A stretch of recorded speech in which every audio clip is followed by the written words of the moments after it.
नमस्कार। GK series में एक बार फिर से मेरे सभी सोल्जर्स, मेरे आर्मी, मेरे वर्दी के दीवानों का एक बार फिर से स्वागत। दोस्तों, अब तक अपन ने 8 मॉक टेस्ट जीके के कंप्लीट कर लिए हैं।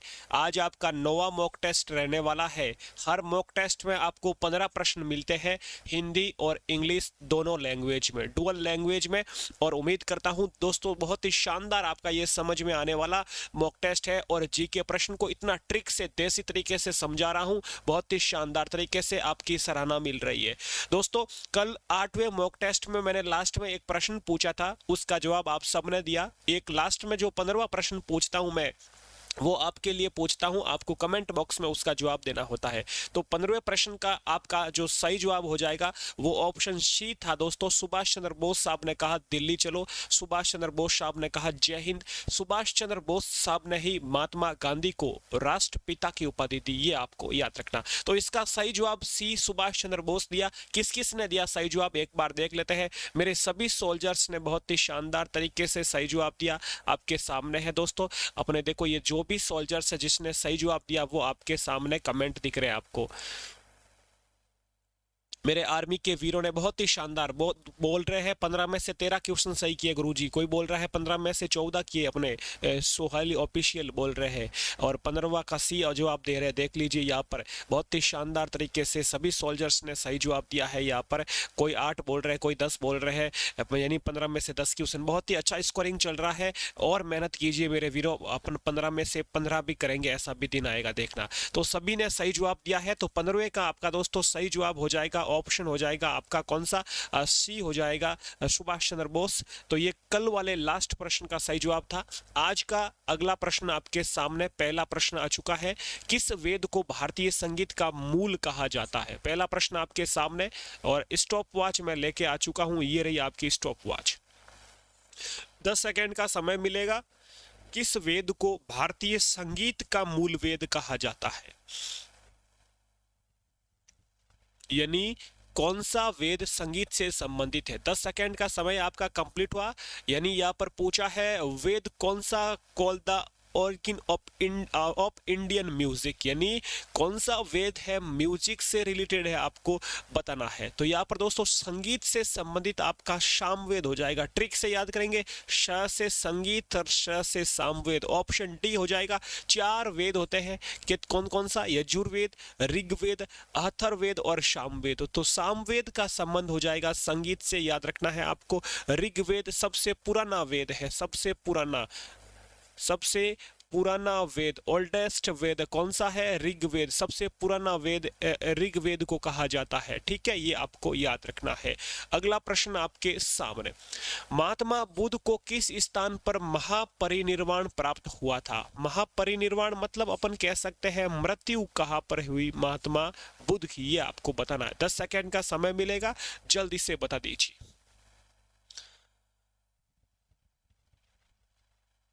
महात्मा बुद्ध या गौतम बुद्ध आप कह सकते हो। 10 सेकेंड का समय कंप्लीट हुआ। दोस्तों, महात्मा बुद्ध को किस स्थान पर महापरिनिर्वाण प्राप्त हुआ, यानी मृत्यु कहां पर हुई, डेथ कहां पर हुई महात्मा बुद्ध की। तो याद रखना ऑप्शन हो जाएगा आपका डी, कुशीनगर हो जाएगा। कुशीनगर दोस्तों यूपी उत्तर प्रदेश में जगह पड़ती है, याद रखना आपको, कुशीनगर में महापरिनिर्वाण हुआ। महात्मा बुद्ध का दोस्तों जन्म कहां पर हुआ, यदि पूछे जन्म तो याद रखना आपको लुम्बिनी में जन्म हुआ। लुम्बिनी जगह पड़ती है दोस्तों नेपाल में, नेपाल में एक जगह पड़ती है लुम्बिनी। लुम्बिनी में महात्मा बुद्ध का जन्म हुआ, याद रखना है। और मृत्यु हुई कुशीनगर में, आपको याद रखना। ये महात्मा बुद्ध के बारे में पूरी डिटेल है, पिता का नाम, बचपन का नाम, लेकिन आपको इतना ही आज याद रखना है। एक तो जन्म याद रखना है और एक मृत्यु, एक तो आपको जन्म याद रखना है, एक आपको मृत्यु याद रखनी है। 2 क्वेश्चन यहाँ पर आपके कंप्लीट हुए। कल वाले या परसों में और मैं महात्मा बुद्ध से लेके आऊंगा, लेकिन आज अपन को 2 बातें याद रखना है। ज्यादा बातें याद करके भूल जाएंगे मेरे देसी सोल्जर्स, तो सिर्फ आपको 2 बातें याद रखना है, महात्मा बुद्ध का जन्म लुम्बिनी में और मृत्यु कुशीनगर में। ठीक है, आगे बढ़ते हैं। अगला प्रश्न आपके सामने, तीसरा, तुम मुझे खून दो मैं तुम्हें आजादी दूंगा का नारा किसने दिया। यानी एक स्लोगन है, ये स्लोगन है, तुम मुझे खून दो मैं तुम्हें आजादी दूंगा, ये किसने कहा। दोस्तों, इसका सही जवाब क्या हो जाएगा। 10 सेकेंड का समय आपके पास। सोच लीजिए जल्दी से क्या हो सकता है इसका सही जवाब। एक पेन पेपर साथ में रखो और नोट करो कि कितने प्रश्नों का मैंने सही जवाब दिया। लास्ट में मुझे कमेंट करके बताओ कि गुरु मैंने 15 में से इतने प्रश्न सही किए। वेरी नाइस मेरे वीरो। तो यहाँ पर तुम मुझे खून दो मैं तुम्हें आजादी दूंगा, ये किसने कहा? सुभाष चंद्र बोस। ऑप्शन यहाँ पर आपका 20 सही जवाब हो जाएगा। सुभाष चंद्र बोस साहब ने कहा तुम मुझे खून दो मैं तुम्हें आजादी दूंगा। ठीक है, सुभाष चंद्र बोस ने ही कहा दिल्ली चलो, सुभाष चंद्र बोस साहब ने ही कहा जय हिंद। ठीक है, तो ये भी स्लोगन किसने दिए? सुभाष चंद्र बोस ने ही दिए। दिल्ली चलो का भी नारा किसने दिया? दिल्ली चलो, सुभाष चंद्र बोस ने, याद रखना। ठीक है, महात्मा गांधी का स्लोगन क्या हो जाएगा? करो या मरो, करो करो या मरो, ये भी महात्मा गांधी का हो जाएगा। और हे राम ये भी महात्मा गांधी का। ठीक है, ये आपको याद रखना है। अगला प्रश्न आपके सामने, चौथा प्रश्न, ओणम फेस्टिवल, ओणम त्योहार किस राज्य में मनाया जाता है? 10 सेकेंड का समय मिलेगा दोस्तों, आपको बताना है in which state is Onam festival celebrated. जल्दी से बताना है ओणम किस राज्य में मनाया जाता है। 10 सेकेंड का समय आपका यहाँ पर कंप्लीट होता हुआ दोस्तों। एक होता है दोस्तों ओणम और एक होता है पोंगल, याद रखना है, दोनों में कंफ्यूज नहीं होना है। पोंगल एक होता है ओणम। ओणम मनाया जाता है केरल में। ऑप्शन यदि आपने सी सोचा है केरल, बिल्कुल सही सोचा है। पोंगल हो जाएगा दोस्तों तमिलनाडु का, याद रखना, पोंगल तमिलनाडु का हो जाएगा। पंजाब का हो जाएगा लोहड़ी, पंजाब का हो जाएगा लोहड़ी त्योहार हो जाएगा पंजाब का, ये आपको याद रखना है। ठीक है, यहाँ पर आपका सही जवाब हो जाएगा केरल ओणम का। ठीक है वीरो, आगे बढ़ते। तो इसमें कंफ्यूज होते हो क्या? ओणम हो जाएगा केरल का, पोंगल ये रहा ल और ये रहा तमिलनाडु वाला ल, ऐसे याद कर सकते हो आराम से। अगला प्रश्न, खानवा का युद्ध में बाबर ने किसके साथ लड़ा था? जो खानवा का युद्ध है बाबर किसके साथ लड़ा था? 10 सेकेंड का समय मिलेगा। With whom did Babar fight in the battle of Khanwa? Khanwa का युद्ध बाबर वर्सेज कौन था, ये आपको बताना है। 10 सेकेंड का दोस्तों समय यहाँ पर आपका कंप्लीट हुआ। दोस्तों खानवा का युद्ध होता है 1527 में, याद रखना, 1527 में खानवा का युद्ध होता है। किसके साथ? राणा सांगा के साथ होता है, ये आपको याद रखना। बाबर वर्सेज राणा सांगा के बीच आपको याद रखना है। क्लियर है मेरे वीरो? ऑप्शन आपका यहाँ पर हो जाएगा सी करेक्ट हो जाए। 1527 में होता है ये। यदि मैं पूछूं 1526 में कौन सा होता है, तो आपको पता है कल अपन ने बात किया था, पानीपत की पहली लड़ाई होती है 1526 में। ठीक है, पानीपत की पहली लड़ाई होती है 1526 में। वो किस किस के बीच होती है? वो होती है बाबर और इब्राहिम लोदी के बीच। ठीक है, यहाँ पर राणा सांगा की हार होती है और बाबर की यहाँ पर जीत होती है। तो 1526 वाला भी आपको, पानीपत की पहली लड़ाई भी आपको याद रखनी है। अगला प्रश्न आपके सामने ये रहा, लाख बक्स की उपाधि किसको दी गई? हिस्ट्री का प्रश्न है, 10 सेकेंड का समय मिलेगा, जल्दी से बताना है। Who was given the title of Lakh Baksh? जल्दी से इसका सही जवाब। लाख बक्स मतलब दोस्तों होता है लाखों का दान करने वाला, इसे कहा गया लाखों का दान करने वाला, लाखों का दान करने वाला किसे कहा गया है? तो याद रखना कुतुबुद्दीन ऐबक को कहा गया है लाखों का दान करने वाला। दोस्तों कुतुबुद्दीन ऐबक का दोस्तों यदि मैं बात करूं तो इसने गुलाम वंश की स्थापना की। आप सबको पता है गुलाम वंश की स्थापना किसने की? कुतुबुद्दीन ऐबक ने की। कब की? 1206 में की। तो 1206 से लेकर 1210 तक कुतुबुद्दीन ऐबक शासक रहा। 1206 से 1210, 1210 में इसकी क्या हो जाती है? मृत्यु हो जाती है, चौगान खेलते हुए, पोलो खेलते हुए, ये आपको याद रखना। 1210 में कुतुबुद्दीन ऐबक की मृत्यु हो जाती है। ठीक है, ये आपको यहाँ पर याद रखना है। अगले प्रश्न की ओर चलते हैं। आपका 7वां प्रश्न आपके सामने, सौरमंडल में किस ग्रह को लाल ग्रह कहा जाता है? Which planet of the solar system is called the red planet? जल्दी से बताना है, लाल ग्रह किसे कहा जाता है? किसको लाल ग्रह किसे कहा जाता है? 10 सेकेंड का समय मिलेगा, जल्दी से आपको बताना है।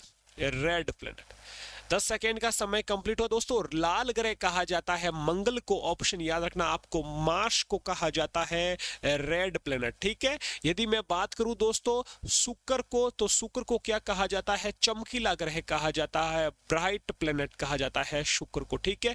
नीला ग्रह किसे कहा जाता है? नीला ग्रह, नीला ग्रह किसे कहा जाता है? ब्लू प्लेनेट किसे कहा जाता है? नीला ग्रह दोस्तों कहा जाता है पृथ्वी को कहा जाता है। नीला ग्रह किसे कहा जाता है? अर्थ को, पृथ्वी को कहा जाता है नीला ग्रह, आपको याद रखना है। अगला प्रश्न आपके सामने ये रहा 8वां। अच्छा प्रश्न है 8वां। श्वेत क्रांति का संबंध किस क्षेत्र से है? White revolution is related to which field? आपको बताना है श्वेत क्रांति, व्हाइट रेवोल्यूशन का संबंध किस क्षेत्र से है। 10 सेकेंड का समय मिलेगा। श्वेत क्रांति है, लाल क्रांति है, गोल क्रांति है, पीली क्रांति है, तो ये आपको यहाँ पर एक प्रश्न पूछा है। डिटेल में बताऊंगा कभी क्रांति के बारे में, हरित क्रांति के बारे में, सब कुछ डिटेल में बताऊंगा, आप बस देखते रहो, सब कुछ होने वाला है। दोस्तों श्वेत यानी सफेद क्या होता है? दूध होता है, तो दूध को कहा जाता है, यानी मिल्क प्रोडक्शन जो है, दूध उत्पादन को कहा जाता है श्वेत क्रांति, आपको याद रखना है।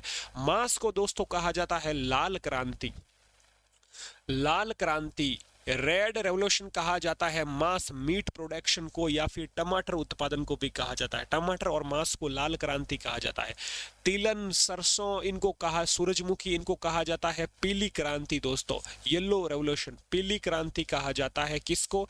ये तिलन, ऑयल सीड हो गए, ठीक है, ये आपका सनफ्लावर, सूरजमुखी वाले, इन सबको कहा जाता है पीली क्रांति। उर्वरक को कहा जाता है दोस्तों भूरी क्रांति, ब्राउन रेवोल्यूशन। भूरी क्रांति कहा जाता है उर्वरक को, जो भी फर्टिलाइजर होता है, उर्वरक वगैरह, सीमेंट वगैरह, इन सबको कहा जाता है, ठीक है। ऑप्शन यहाँ पर ए हो जाएगा करेक्ट आंसर आपका। श्वेत क्रांति का आपका किस संबंध हो जाएगा? दूध उत्पादन से हो जाएगा, ठीक है। हरित क्रांति दोस्तों, हरित क्रांति होती है खाद्यान्न उत्पादन से, ठीक है, फूड प्रोडक्शन, हरित क्रांति। यदि पूछे आपको हरित क्रांति के जनक कौन है, हरित क्रांति के जनक कौन है भारत में, तो क्या बोलोगे? एम.एस. स्वामीनाथन है, एम.एस. स्वामीनाथन है हरित क्रांति के जनक, आपको याद रखना है। अगला प्रश्न देखो ये रहा। 9वां प्रश्न पूछा है संविधान सभा की प्रथम बैठक कब हुई थी? दोस्तों आपको बताना है संविधान सभा की प्रथम बैठक कब हुई। When was the first meeting of the constitution assembly held? समय आपका दोस्तों कंप्लीट हुआ। संविधान सभा की जो पहली बैठक है वो याद रखना आपको 9 दिसंबर 1946 को होती है, ठीक है। दूसरी बैठक होती है 11 दिसंबर 1946 को। तीसरी बैठक होती है 13 दिसंबर 1946 को। पहली बैठक 9 दिसंबर 1946, ऑप्शन यहाँ पर आपका ए करेक्ट हो जाएगा। यहाँ पर स्थायी अध्यक्ष बनाया जाता है सचिदानंद सिन्हा को, और दूसरी बैठक में स्थायी अध्यक्ष बनाया जाता है डॉक्टर राजेंद्र प्रसाद को, जो कि भारत के पहले राष्ट्रपति भी है, ठीक है। ये आपको याद रखना है। अगला प्रश्न आपके सामने, भारत रत्न किस क्षेत्र में उत्कृष्ट योगदान हेतु प्रदान किया जाता है? जो भारत रत्न पुरस्कार है दोस्तों, किस क्षेत्र में उत्कृष्ट योगदान के लिए दिया जाता है, आपको बताना है।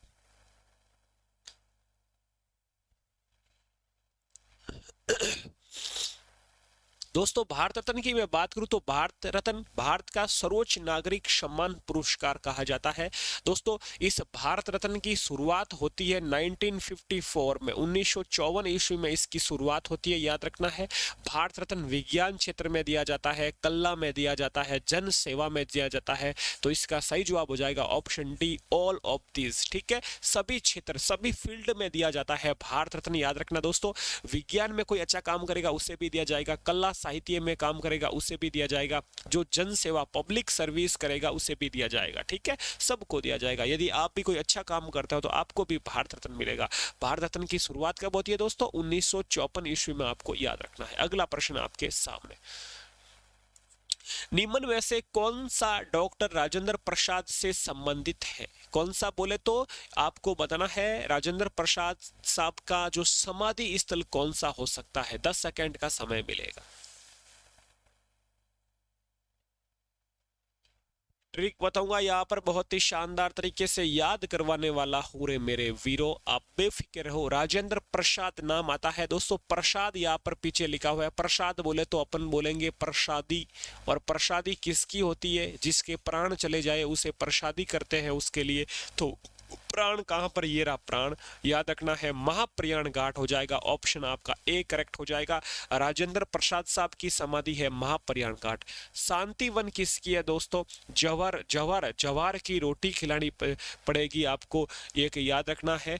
शांतिवन किसकी हो जाएगी?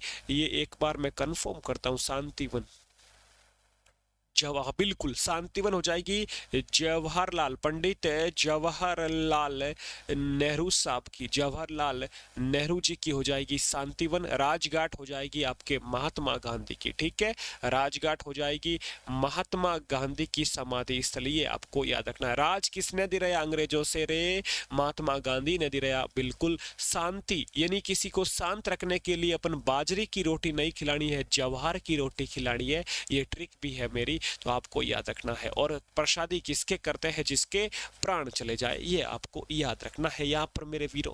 क्लियर है? 11वां प्रश्न आपके सामने यहाँ पर कंप्लीट होता हुआ। 12वां प्रश्न आ चुका है दोस्तों। निम्न में से कौन सी पुस्तक मुंशी प्रेमचंद द्वारा लिखी गई है? मुंशी प्रेमचंद द्वारा कौन सी पुस्तक लिखी गई है आपको बताना है। चलो फिर यहाँ पर आपका समय स्टार्ट हुआ, कौन देगा सबसे पहले जवाब?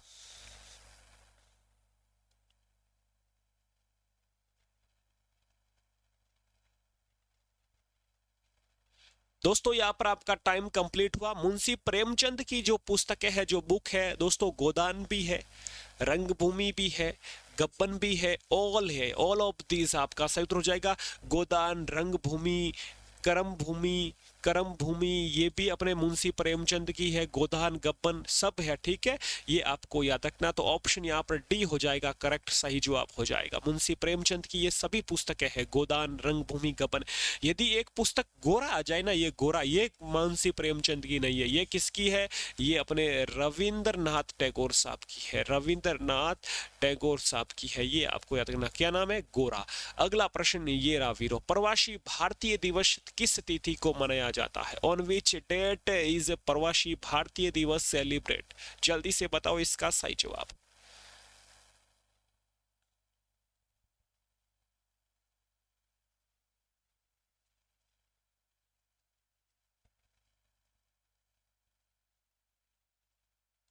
दोस्तों समय यहाँ पर आपका कंप्लीट हुआ।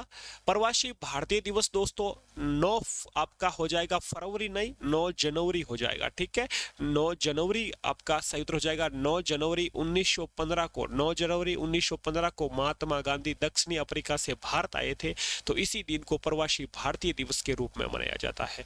4 जनवरी को मनाया जाता है विश्व ब्रेल दिवस। कौन सा दिवस? विश्व ब्रेल दिवस मनाया जाता है, ये आपको याद रखना है, ठीक है। 10 जनवरी को दोस्तों कौन सा दिवस मनाया जाता है? 10 जनवरी को मनाया जाता है विश्व हिंदी दिवस, वर्ल्ड हिंदी डे, विश्व हिंदी दिवस मनाया जाता है 10 जनवरी को। 15 जनवरी को आप सबको पता है अपना थल सेना दिवस मनाया जाता है, अपना आर्मी डे मनाया जाता है 15 जनवरी को। आगे बढ़े फिर, ये रहा आपका अगला प्रश्न, 14वां, सेकंड लास्ट आज का। थल सेना का मुख्यालय कहाँ पर स्थित है? कौन बताएगा सबसे पहले? और आपका ऑप्शन ये रहे, और 10 सेकंड का समय भी आपके सामने।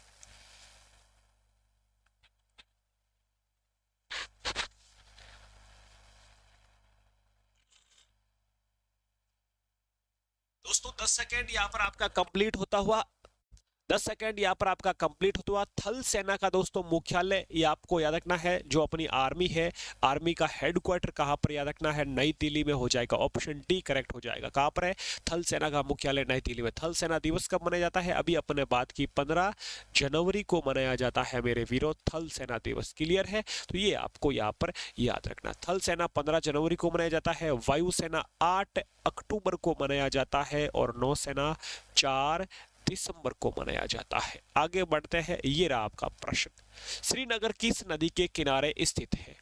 जल्दी से इसका जवाब आपको अभी देना नहीं है, क्योंकि ये प्रश्न आपके लिए कमेंट बॉक्स वाला रहने वाला है। टाइमर हटा देता हूं।